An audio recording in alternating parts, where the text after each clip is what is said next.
اعوذ باللہ من الشیطان الرجیم بسم اللہ الرحمن الرحیم۔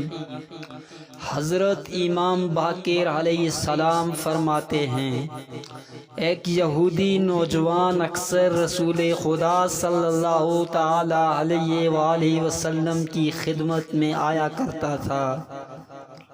پیغمبر اکرم صلی اللہ علیہ وسلم بھی اس کی آمد رفت پر کوئی اعتراض نہیں کیا کرتے تھے، بلکہ بعض اوقات تو اس کو کسی کام کے لیے بھیج دیا کرتے تھے یا اس کے ہاتھوں قوم یہود کو خط بھیج دیا کرتے تھے۔ لیکن ایک مرتبہ وہ چند روز تک نہ آیا۔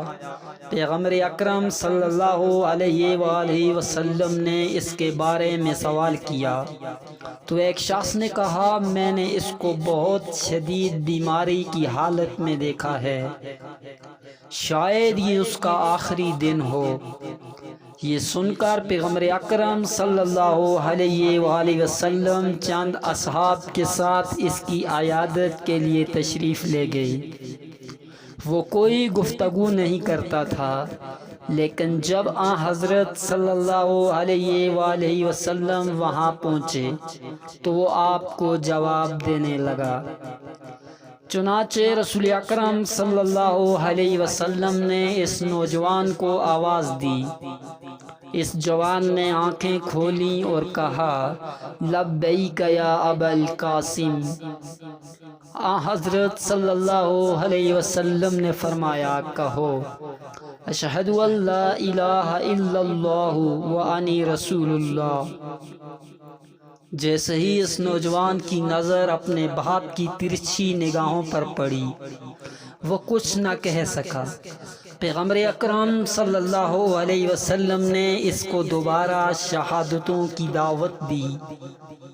اس مرتبہ بھی اپنے باپ کی ترچھی نگاہوں کو دیکھ کر خاموش رہا۔ رسول خدا صلی اللہ علیہ وسلم نے تیسری مرتبہ اس کو یہودیت سے توبہ کرنے اور شہادتیں قبول کرنے کی دعوت دی۔ اس جوان نے ایک بار پھر اپنے باپ کے چھرے پر نظر ڈالی۔ اس وقت پیغمبر اکرم صلی اللہ علیہ وسلم نے فرمایا، اگر تیری مرضی ہے تو شہادتیں قبول کر لے، ورنہ خاموش رہے۔ اس وقت جوان اپنے باپ پر توجہ کیے بغیر اپنی مرضی سے شہادتیں کہہ دیں اور اس دنیا سے رخصت ہو گیا۔ پیغمبر اکرم صلی اللہ علیہ وسلم نے اس جوان کے باپ سے فرمایا، اس جوان کے لاشے کو ہمارے حوالے کر دو۔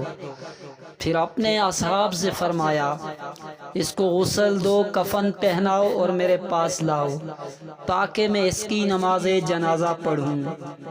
اس کے بعد اس یہودی کے گھر سے نکل آئے۔ حضرت صلی اللہ علیہ وسلم کہتے جاتے تھے، خدایا تیرا شکر ہے کہ آج تو نے میرے ذریعہ ایک نوجوان کو آتش جہنم سے نجات دے دی۔ وما علینا الا البلاغ المبین۔